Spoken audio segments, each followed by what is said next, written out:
Buenas noches. Bien, entonces le damos la bienvenida a Libertad Bajo Palabra, nuevamente iniciando este 2021 en Radio Miraflores Televisión, a partir de la fecha, los días domingos a las 10 de la noche y como siempre los jueves. Entonces arrancamos el año y vemos qué novedades hay.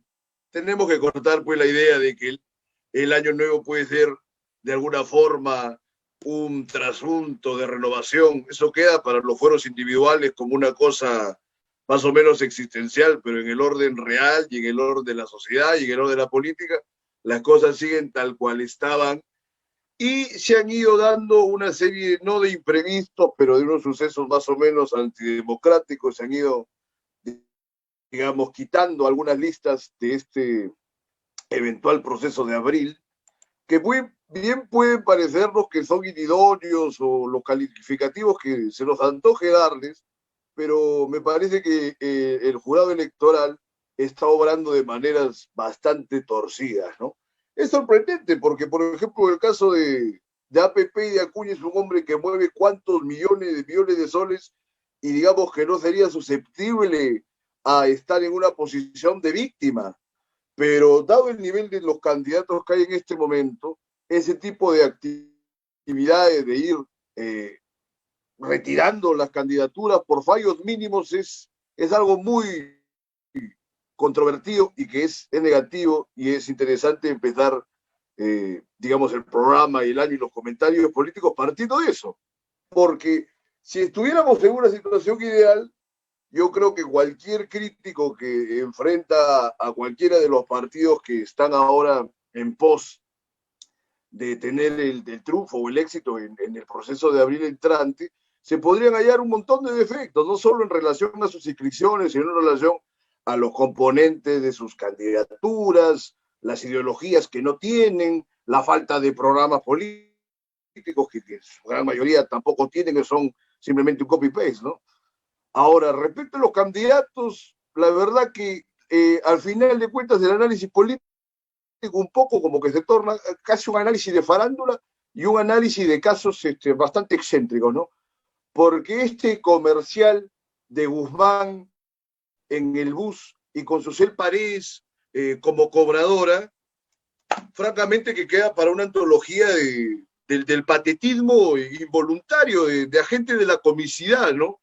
Entonces es un tipo de humor bien retorcido, hay que ser sádico para poder divertirse a costa de esta clase de enajenados que pretenden tener una participación política de tanta envergadura como la presidencia de la República. La otra señora va como vicepresidente o encabeza la lista del Congreso, encabeza la lista del Congreso, pero igual, es verdaderamente una circunstancia infernal. Se han desatado todo tipo de memes muy simpáticos, los peruanos se les puede desacreditar en cualquier espacio, menos en el ambiente que corresponde a la chacota, ¿no? Entonces hubo cosas muy divertidas, pero la verdad que tiene como una connotación amarga y casi de tragedia, ¿no? Porque si lo tomamos que ese bus es francamente el Perú que pretende dirigir Guzmán y Susel estando en la cobranza y llevándote a toda esa gente al Congreso, la verdad que no le esperaría al país ningún futuro que sea distinto al del foso de Pasamayo, ¿no? O sea, solamente se puede esperar el abismo partiendo de este tipo de conceptos. Ahora, hasta la fecha no veo bien no, quién ha sido el realizador, francamente, que se les ocurre cualquier disparate y su sola presencia en el escenario público ya es un disparate. Pero con ese sketch propagandístico lo han confirmado absolutamente, ¿no? Ahora, este escenario electoral, ¿cómo es que se pinta? Se pinta terrible, porque hay que recordar que Guzmán en el 2016 era uno de los candidatos que era punteros. O sea, tranquilamente, si no lo excluyen, como se dio aquella fecha, podría haber llegado también a una segunda vuelta. ¿Qué méritos los ha exhibido Guzmán hasta la fecha? Ahora, hay otros videos que se han estado propagando también siempre golpeando al Partido Morado, que es tan fácil tirarle dardos, que es como que ves pasar a un paquidero, a un elefante y le tiras cualquier cosa, y en cualquier parte de ese cuerpo inmenso le va a caer. Algo parecido pasa con los morados, porque están tan llenos de disparates, de sin razones, que le critiquen lo que le critiquen, le va a sentar. Entonces, ¿qué pasa? Hay un video que sale que tanto Guzmán como Susel, de alguna forma, son asistidos económicamente por sus parejas. Muy bien, se han dado casos de grandes personajes que han tenido mecenas o les han apoyado las parejas para que realicen una gran labor. Yo me pregunto, ¿cuál es el fruto de esa labor, ¿no?, que ha merecido el sacrificio de estos personajes para que puedan ejercer plenamente todos los alcances de su inteligencia?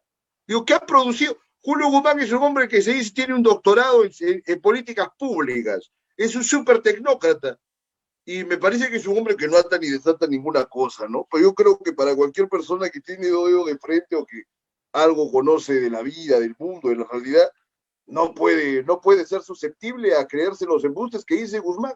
Además que es un tipo tan pequeñito, que mira, y sale como si fuera un tipo atlético, que tiene una energía.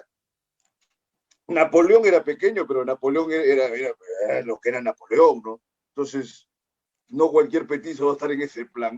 Es algo como parecido a lo que han hecho con lo del SIC en la serie de Amazon Prime, que han puesto un flaquito, el SIC campeón. No sé si para humillar la figura del CID o qué sé yo, que tienen en la cabeza estos tipos modernos que se creen progres y todo lo demás, ¿no? Que el Partido Morado es, en ese sentido, el cenáculo máximo de esta clase de gente. Y siguen los disparates del Partido Morado. Que uno quisiera empezar a hablar de todos los otros candidatos que son muy discutibles, hablando de Soto, hoy día he visto que López Aliaga ha salido en el plan de aniquilarlo el Ministerio de Defensa, porque ya existe el Comando Conjunto de las Fuerzas Armadas, unos argumentos pero torpísimos.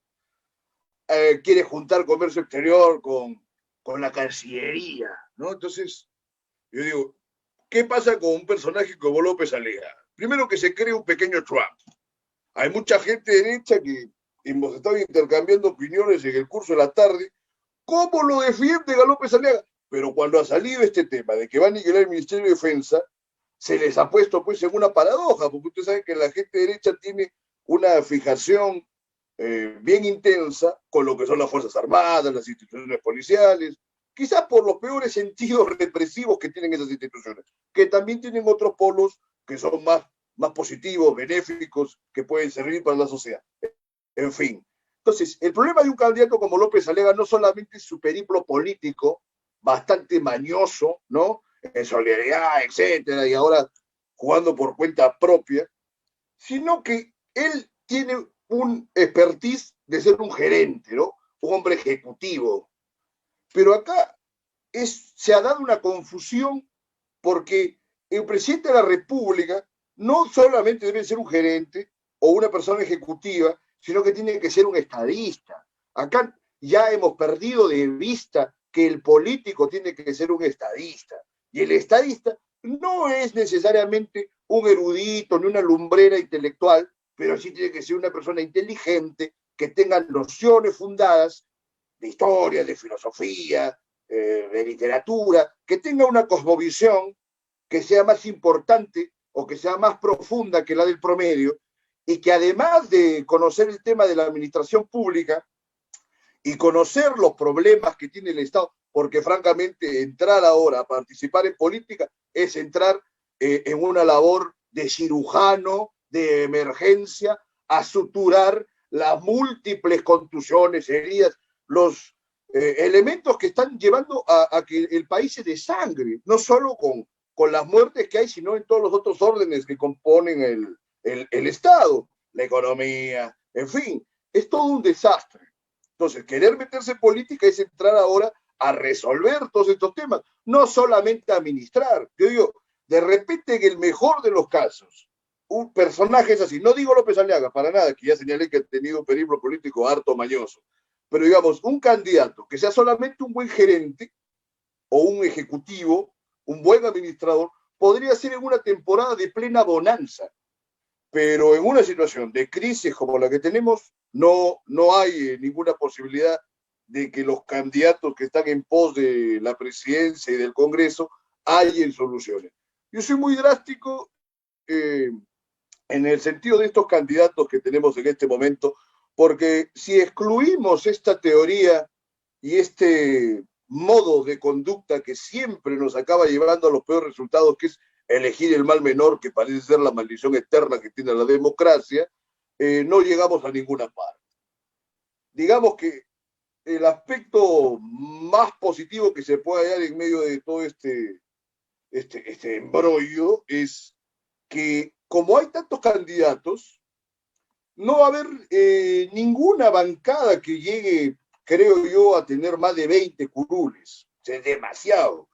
Entonces, la mayoría de partidos que van a tener una participación en el Congreso, ya independientemente de quién salga como presidente de la República, no van a tener más de que entre 15 y 10 por ahí de curules para sus congresistas. Entonces, forzosamente van a tener que concertar un montón de temas y conciliar, porque ya este quinquenio es el quinquenio de la concertación o se va a seguir con el desgobierno que nos ha tenido y nos tiene aún en estas circunstancias tan complicadas, ¿no? Entre los últimos países del mundo en el índice de efectividad gubernamental para responder a la pandemia. Claro que eso ha sido casi un entero mérito del presidente Vizcarra, pero de todos modos no se puede apartar la gravedad que le añadió el actual Congreso. No porque hayan sido golpistas, lamentablemente tengo que volver a hablar del Partido Morado, porque la gran carta de estos farsantes es que hubo un golpe de Estado el 9 de noviembre y que lo van a procesar a los 105 congresistas.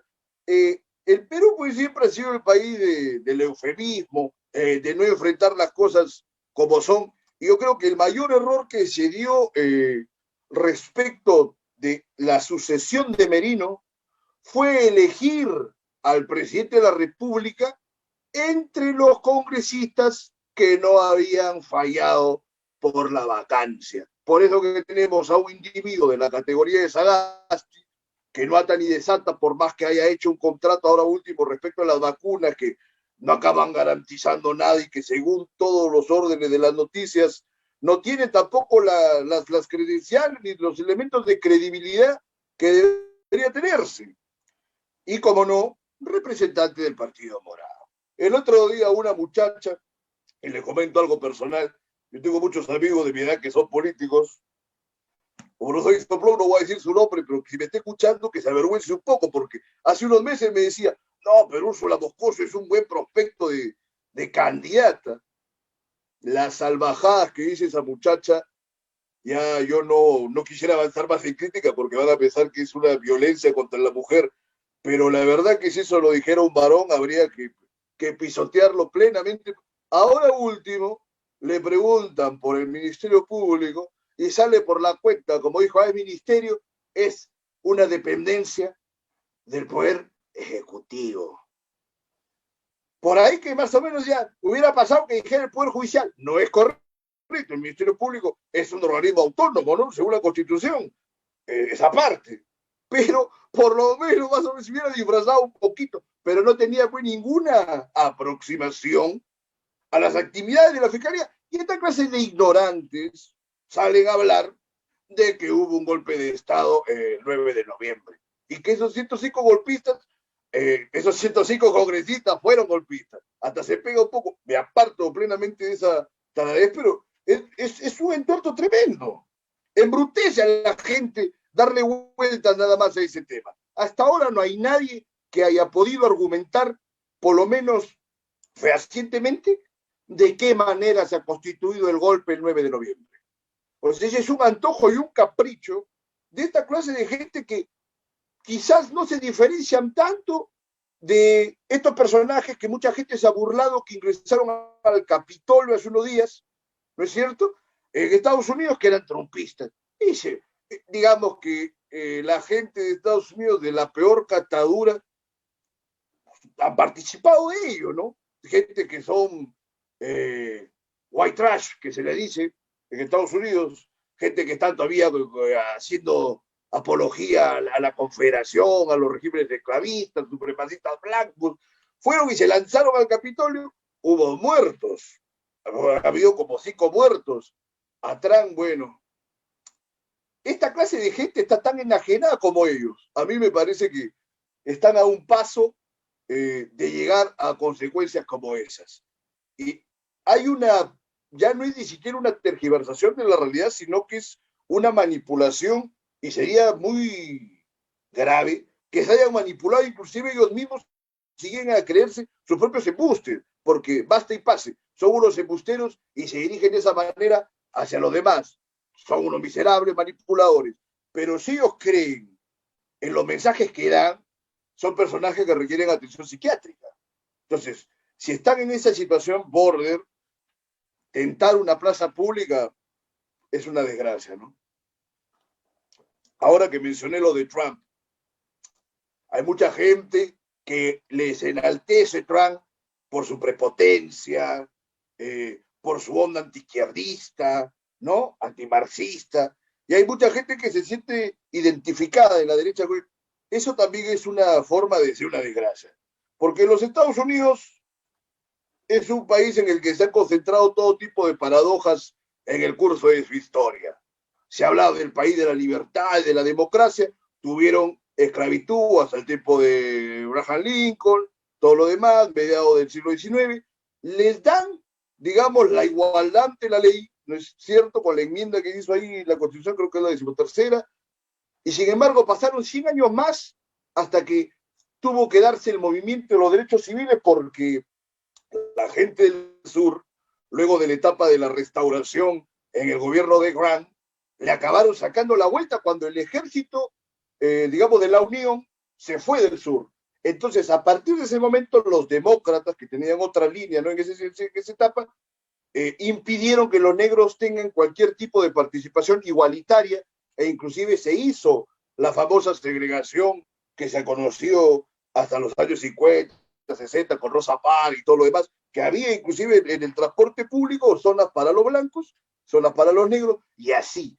Es un país terrible. Y te hablaba de las libertades y en teoría había democracia dentro de Estados Unidos, pese a este tema que estoy comentando. Sin embargo, tenían esa maldita doctrina Monroe que hablaba de Latinoamérica como si Latinoamérica fuese parte del imperio suyo. Por eso que ellos tienen el desparpajo de hablar por cuenta que son americanos cuando ni siquiera son norteamericanos. O sea, o solamente son norteamericanos, ¿no? Norteamérica, hasta Canadá, hasta México.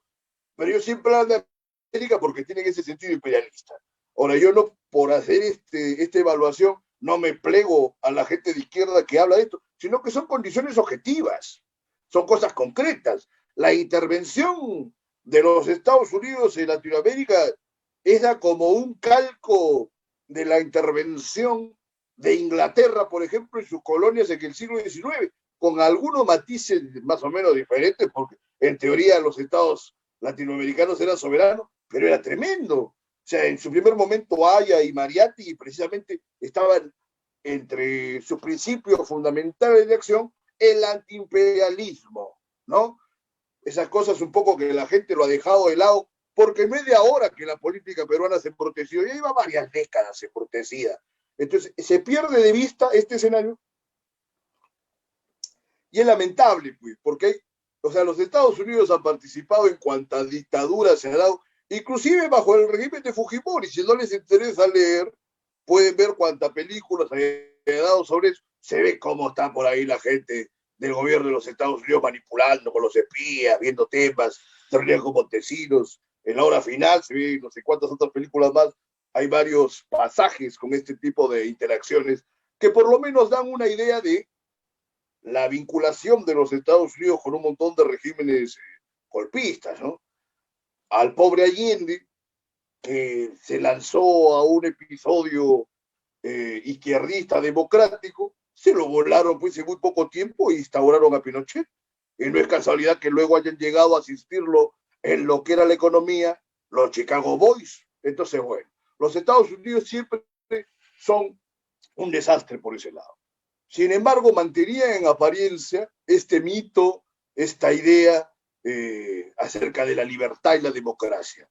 Entonces yo considero que este asalto tan patético al Capitolio hace poco ha sido como una manifestación ya colosal del derrumbamiento de lo poco del prestigio que tenía los Estados Unidos.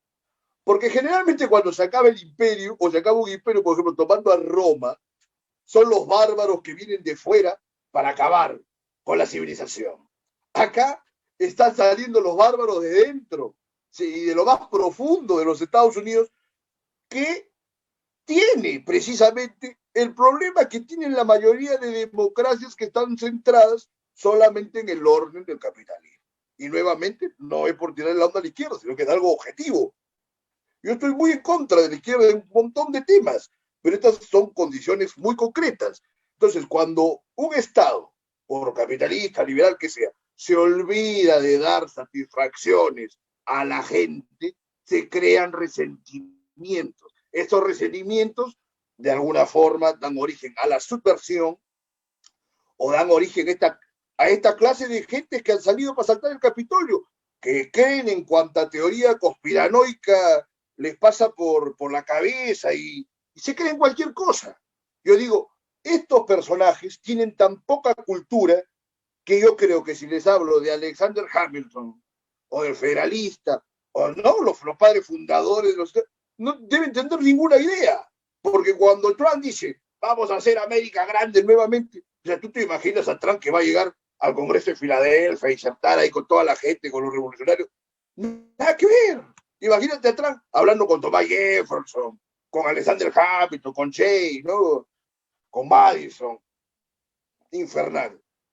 Entonces, los Estados Unidos, una debacle plena. Digamos, ¿qué podría preocuparnos? Que las potencias que van a disputarse la hegemonía ahora mismo son China y Rusia. Y China y Rusia no tienen absolutamente nada que ver con el relato occidental de la libertad y de la democracia. Todo el compendio de libertades nunca se han manifestado plenamente en esos sitios. La Rusia soviética, ni hablar.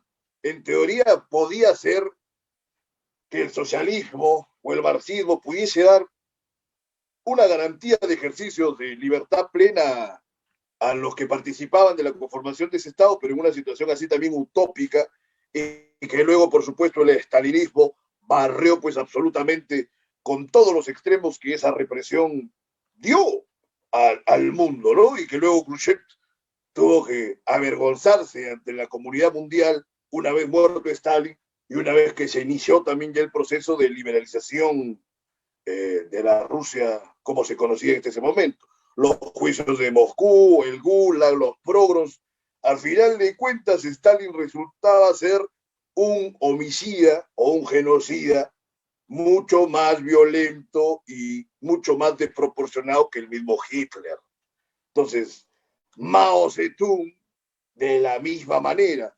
Ahora, claro que pueden decir Kennedy, que supuestamente era un adalid de la libertad, envió pues, cualquier cantidad de tropas, fue el presidente que más tropas envió a Vietnam y estuvo a punto también de hacer volar al mundo cuando hubo la cuestión de los misiles, casualmente que se estaba oponiendo con Rusia.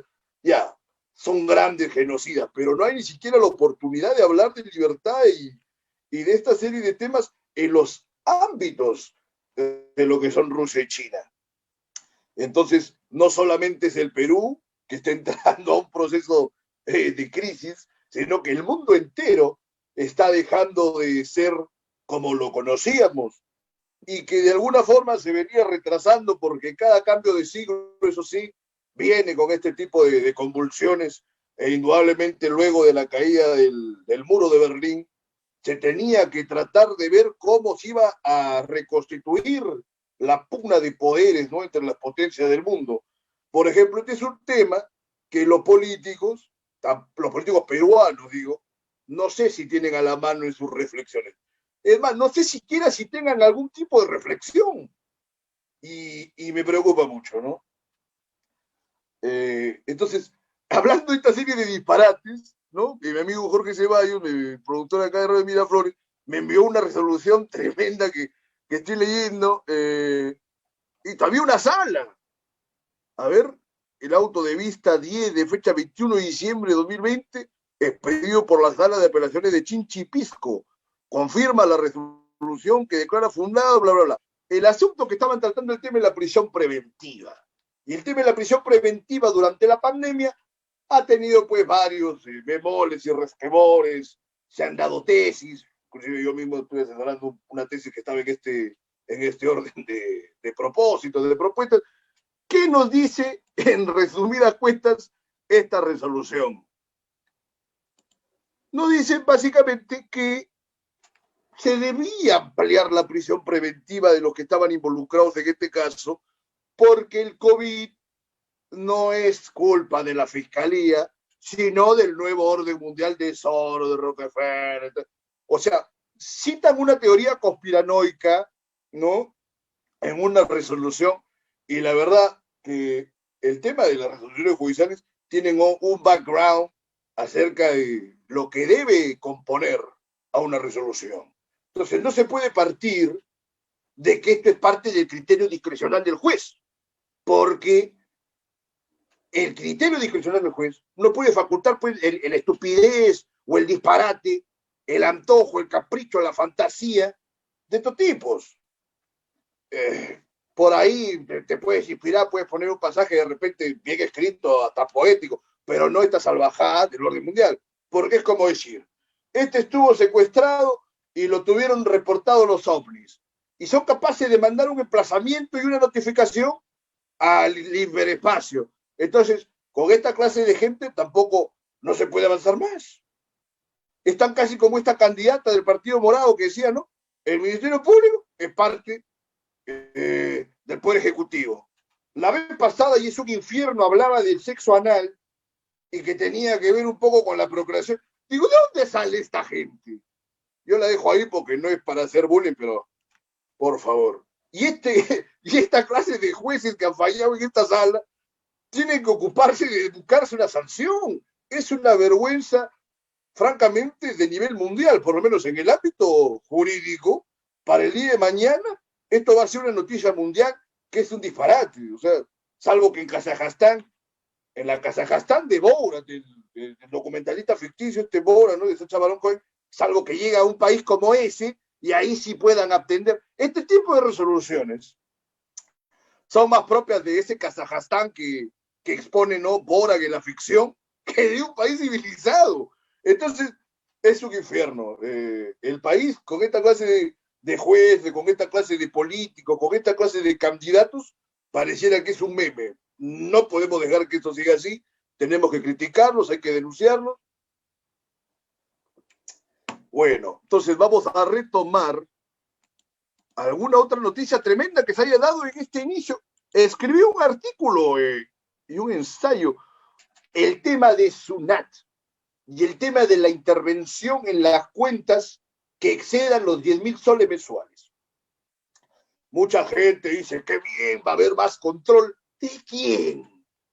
¿Por qué no hay un control de esa manera tan rigurosa que están levantando el secreto bancario, que es un precepto constitucional, de cuentas que tengan 100 millones de soles? Ahora van a decir no, porque lo van a desplazar sus fondos al extranjero. Siempre tiene esa gente sus fondos en el extranjero toda la vida. Entonces, esto es un atentado contra el ahorrista pequeño que está por ahí juntando y dice, le saca la vuelta a la SUNAT. Yuca para ellos. Entonces, no se puede partir de una reconstitución del Estado atacando al desposeído. Entonces, le dan más créditos a los revoltosos, a los subversivos, para que digan, claro, el Estado es enemigo. Con actitudes como esta, Sagasti y toda la gente que están ahí, demuestran que son enemigos del pueblo. Lo demostraron en el caso, otra vez, de este maldito Partido Morado, cuando se pusieron a tantas normativas que acusaban ellos de ser populistas. ¿De dónde se creen que ellos no están en capacidad tampoco de participar en la Cámara de los Lores, no se sientan que están en Suiza? Populistas decían a un montón de normas que iban a favorecer al pueblo, con lo de la UNP, con lo del resto de la AFP, el dispositivo normativo que iba en contra de la usura de los bancos. No, la norma, efectivamente, me comentan justo, la había dado Vicarra, pero la continúa Sagasti. Entonces, lo mismo que nada. Es como el caso que se dio de la ley agraria, que se había problematizado con el Congreso anterior y que Vizcarra la extendió por cuenta propia en el interregno que no hubo Congreso, porque la Comisión Permanente no estaba para disponer de esa, le pidió bajo un decreto supremo esa extensión hasta el 2031. Entonces, ¿qué vemos? Continuidades. Vizcarra se quejaba del Congreso y en uno de los puntos álgidos para el país siguió con la línea del Congreso que él decía que era obstruccionista y que estaba en su contra. Del mismo modo, ¿no? Entra Sagasti, dice que es otro tipo de personaje diferente a Vizcarra, que por supuesto que es el más deplorable sinvergüenza que hay, además de un tipo tan gris. A ver, acá quisiera añadir un matiz, porque un poquito de color, digamos, puede ser un estafador, ya, y el estafador es despreciable, pero hay estafadores que son encantadores, puedes estar ahí, son muy entretenidos, ¿no? Simpáticos, todo. Vizcarra es el tipo más aburrido. Yo lo veo ya en Taumala, y lo veo a Vizcarra, y digo, qué clase de país y qué clase de gente, francamente, sin personalidad, sin amor por la vida, ha votado por estos zombies. Y ahora lo siguen apoyando a Vizcarra. Francamente, me hierve un poco la sangre de ver qué desgracia de gente, ¿no? Espero que puedan recapitular estos modos de acción y sean diferentes, sean distintos. Siempre se puede ser distinto. Ya no es por tirar una onda así, digamos, de autoayuda, pero por lo menos créanse que puede ser distinto, porque si van a seguir así, la vida la van a ver pasar, pero solamente en las películas, ¿no?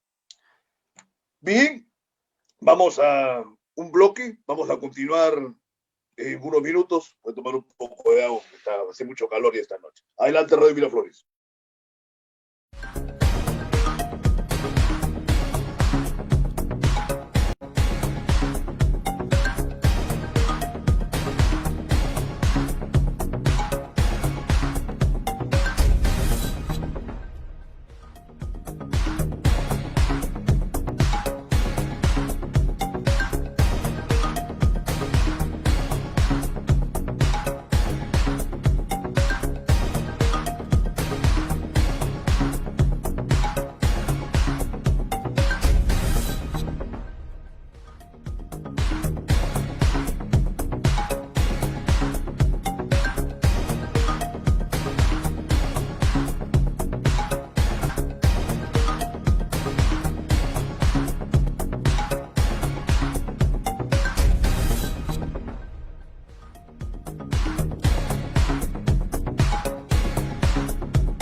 Bien, retomamos Libertad Bajo Palabra en este primer programa del año. Vamos a tratar el problema tan grave que es el de estos candidatos que tenemos, de estos partidos políticos que se disputan prácticamente el botín que para ellos representa la presidencia de la República y los escaños del Parlamento, ¿no? Del Congreso. Yo digo, aquí hay un malentendido respecto a lo que es el político, siempre, porque político debe ser un estadista genuino. Entonces, acá estamos en un déficit de estadistas total. Yo me acuerdo, por ejemplo, algunos personajes que mucha gente en el curso de los últimos años decía, este puede ser,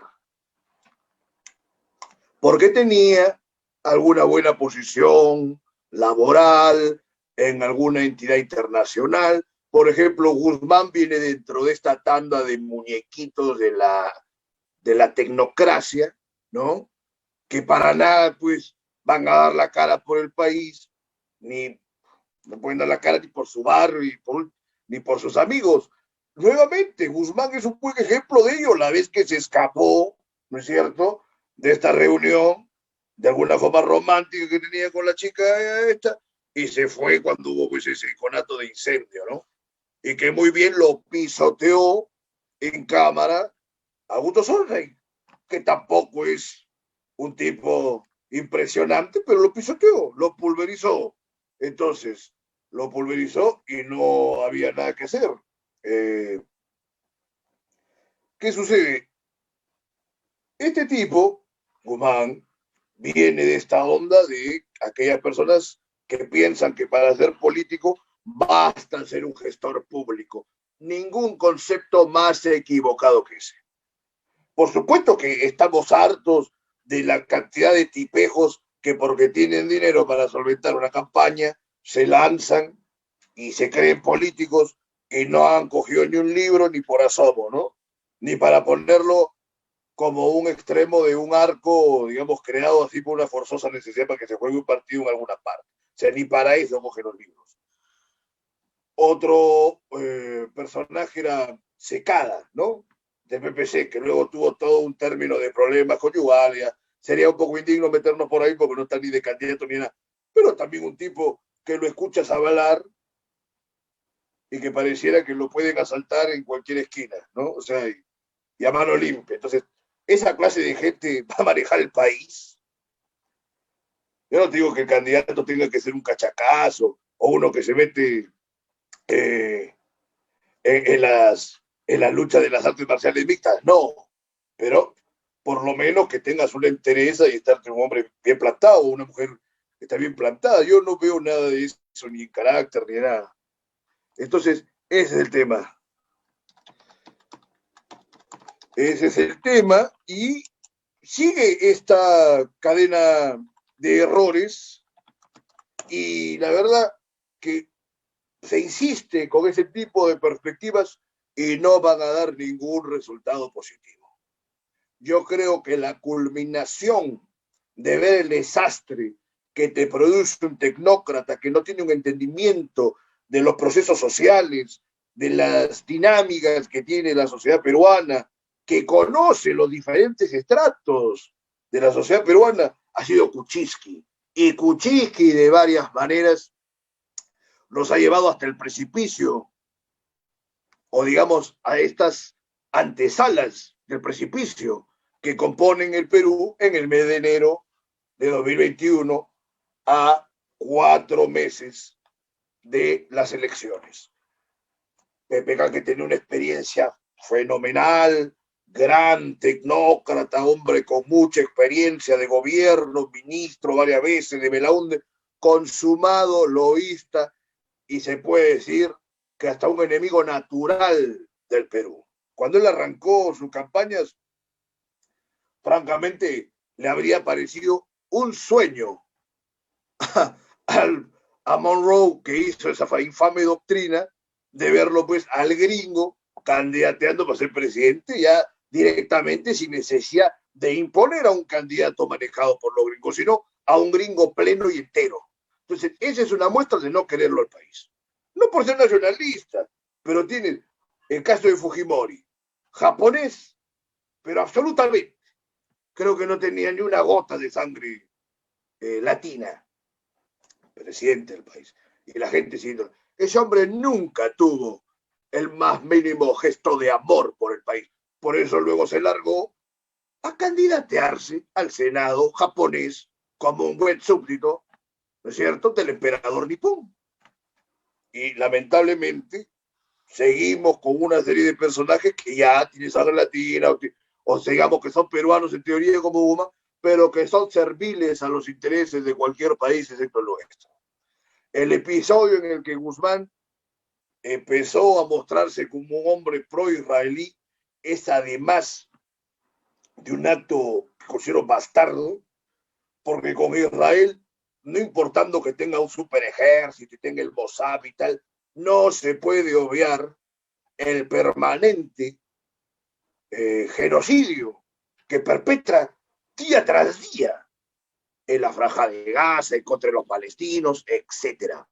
O sea, a veces pensamos que porque no somos próximos en términos estrictamente espaciales del horror, el horror ha desaparecido del mundo. No es así. Tenemos la suerte de tener quizás algunas comodidades, vivir, ¿no? ¿Cierto? Perú ha tenido algunas ventajas en los últimos años, mal que bien, pero el horror está ahí y se desata cada vez que se puede. Y está en Israel, y está en África, y está en cuantas zonas hay de conflicto, de trata de personas, hay esclavitud. El mundo es terriblemente duro y a veces la gente vive encapsulada y no se percata de ello. No esperemos que esas condiciones tan duras lleguen al país para que tomemos cartas en el asunto. Entonces hay que participar más activamente de todos estos temas. Ahora que hablaba del horror y de las muertes que se dan en el curso de todos los últimos gobiernos, hay que recordar que este paro agrario ha tenido una sumatoria de muertos que no le pesa prácticamente a nadie.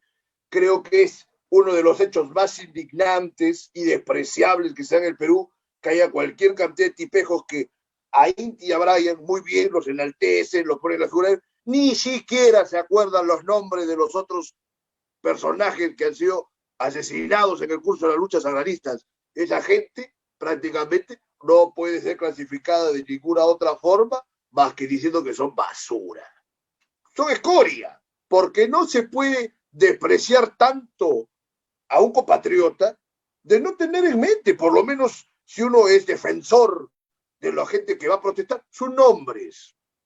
Son mucho más heroicos desde todo punto de vista quienes han participado en estas manifestaciones del paro agrario que los que participaron en las marchas contra Merino, que decían que eran por un montón de temas, a final de cuentas eran en contra de Merino y eran en ese sentido unas marchas absolutamente infundamentadas, porque Merino tuvo un arribo al poder que fue constitucional. Merino puede ser lo peor, igual que Sagasti, igual que Toledo, igual que toda la gente. Son lo más despreciable que hay. Puedo coincidir en ello con todo el mundo, que los critique así. Pero no se puede aceptar ese despropósito que no tiene ningún asidero intelectual ni jurídico de que fue un golpe, que son una gente lo peor. No, fue un arribo constitucional y sin embargo se fueron en contra de él. Muy bien.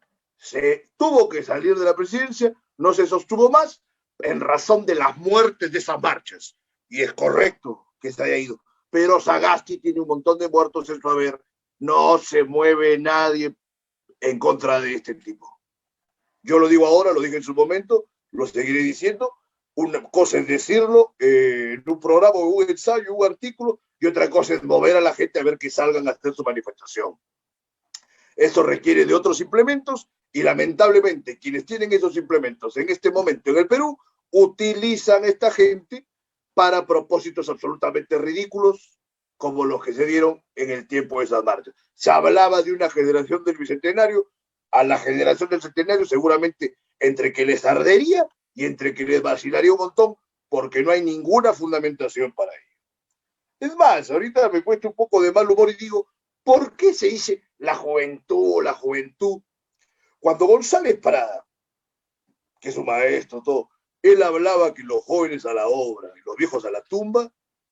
Yo estoy seguro que se iba a mandar a la tumba a cualquier cantidad de gente que tenía menos de 30 años, porque se han envejecido, como en este poema de Vallejo de Orfandad y Orfandad, sin haber tenido nunca la oportunidad y yo creo que ni siquiera las ganas de florecer. Entonces estamos ante un escenario así. Como no me interesa, por ejemplo, ser un candidato y si lo fuera en algún momento quiero tener la suficiencia y el carácter para hablar las cosas que son, yo tengo que expresar esto, que es mi perspectiva de esta masa social.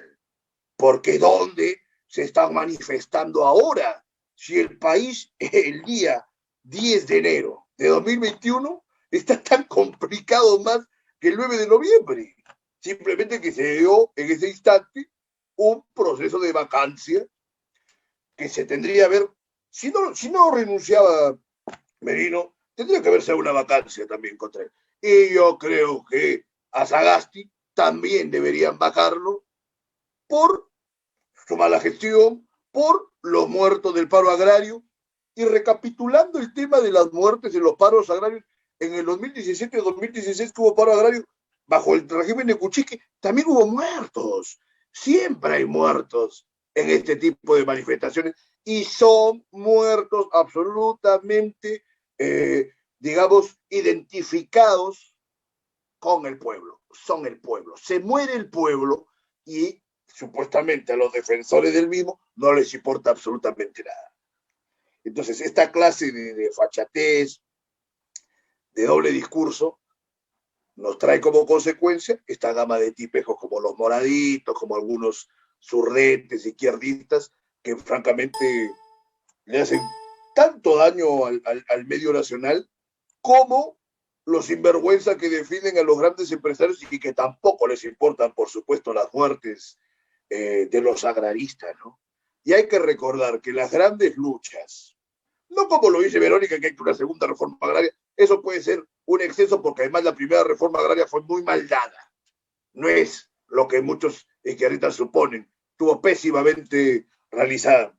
Y ahorita que hablo de Verónica también con este eslogan muy simpático que hay que buscar una segunda independencia, me parece que eso no tiene ni siquiera un asidero porque en 1921 yo creo que no hubo absolutamente ninguna independencia, ¿no? O sea, hubo un montón de gestos que para eso siempre hemos sido buenos los peruanos o los latinoamericanos, ¿no? Gestos más o menos elocuentes, ampulosos, pero no hubo ninguna independencia. Y en realidad contra el Perú, luego de el retiro de San Martín del orden hegemónico en Latinoamérica, se dio un destazamiento brutal por parte de Bolívar, que puede haber sido un gran hombre, sí, un militar, pero siempre también fue un enemigo del país. Me acuerdo de Townsend, por ejemplo, que era un hombre muy respetable, que era hincha de Bolívar, ¿no? Un admirador de Bolívar. Muy equivocado Townsend, como en tantas otras cosas. Igual un personaje que ahorita, digamos, haría falta entre tanto pobre diablo que está haciendo uso de las posibilidades que te da el ejercicio político en nuestro país, pero muy equivocado. Estas cosas, por ejemplo, sería bueno que lo traten los políticos. Tienes que conocer todos los procesos que nos han llevado a donde estamos. ¿Dónde? Pues a mí me gustaría, por ejemplo, preguntarles, ¿y por qué la política? ¿Y con qué personaje te identificas en el curso de la historia, no? Como algunos dirán, no, que Churchill, que no sé cuánto, por Blue, Sweat, etcétera, ¿no? Que lo ven en las películas, ¿no? Pero no sé, acá en el Perú hubo un montón de episodios, hubo un montón de personajes que deben ser puestos también en primer plano de cualquier especulación o visión que se quiera tener del país. Y en ese sentido yo digo, no basta con tener un conocimiento de la cuestión pública. Hay que tener un conocimiento de todos estos procesos, de todos estos personajes, sobre todo de un tema que a mí me afecta, es de la falta de la identidad nacional. Porque ¿qué es lo que caracteriza al peruano? Yo no digo que no se hayan dado algunos esfuerzos en los últimos años, me parecen más o menos mediocres, el tema de la gastronomía, ¿no? Querer implementar una idea de vinculación entre la dispersión de naciones, inclusive, que hay en el Perú, que no están bien conformadas, pero hay una dispersión, ¿no? O la plurietnicidad, etcétera, ¿qué? y a través de la gastronomía o a través del fútbol. Yo no creo que se haya escrito tanto en el Perú, se haya pensado tanto, contra viento y marea, por supuesto. Nunca el ejercicio del pensamiento ha sido bien retribuido o aplaudido ni por las masas ni por las élites en este país. Pero no creo que se haya pensado tanto al Perú para que se tenga que llegar a este tipo de conclusiones, ¿no? Entonces, yo pienso, ¿y cuál es el futuro del país en razón de ello?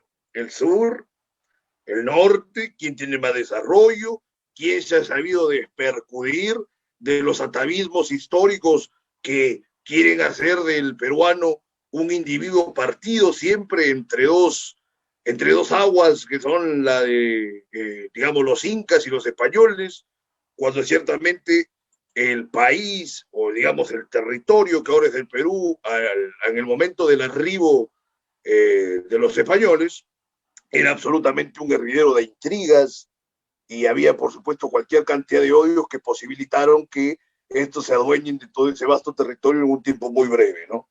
No por la eficacia propia suya, sino por los problemas que habían hallado, además que estaban afrontando una guerra civil. A partir de ahí, por ejemplo, yo digo, con los incas no se puede gestar absolutamente ninguna forma de identidad. Les encantará lo del sur, y eso que también los chancas por ahí tienen sus reservas, la gente del altiplano, ni hablar, los aymaras, muy bien que se den esa puja, no es un horizonte para el país fijarnos en los incas. Es un referente, muy bien, como otros. Me acuerdo que conversando con el pintor Alberto Cristanía, que es cusqueño y que defiende al Cusco y a los incas siempre con un frenesí que no correspondería a sus años, si a su espíritu, casualmente en el orden este que hablaba de González Prada, que la juventud no se refería pues a un término estrictamente temporal, ¿no? Sino espiritual, y decía, no, al país, pues en una situación de conferencia, el país tiene que fijarse en todas las culturas que se dieron lugar aquí. Todas tienen un peso, una importancia, inclusive regional. Hay que fortalecer las identidades regionales. Por ejemplo, yo que he tenido bastante que ver con el norte.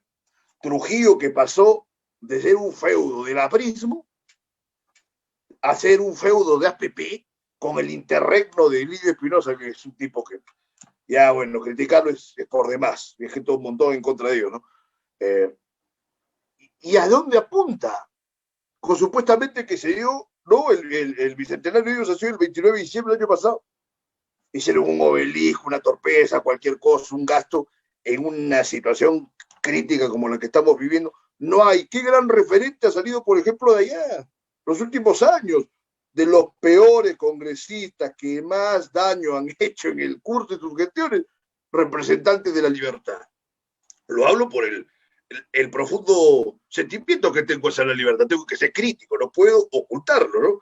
Personajes como Artra, como Salaverry, ahora mismo Salaverry que se ha empalmado con Vizcarra, ambos tienen un trasfondo aprista, no digo que eso sea negativo el APRA en general, no, pero en el caso de ellos sí, porque son grandes felones y traidores de partidos que le habían dado un hospicio. Yo no he visto que se haya dado una justificación teórica o programática de por qué ellos se apartaron de. Yo digo, uno puede cambiarse de un partido y debe justificar su ingreso a un partido con un documento teórico, con una exposición de motivos. Esto se le ha pasado a la mayoría de políticos que creen que hacen lo que se les antoja sin exponer un referente.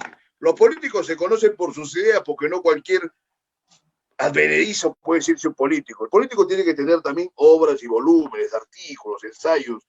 No es que sean intelectuales, pero tienen que justificar sus acciones.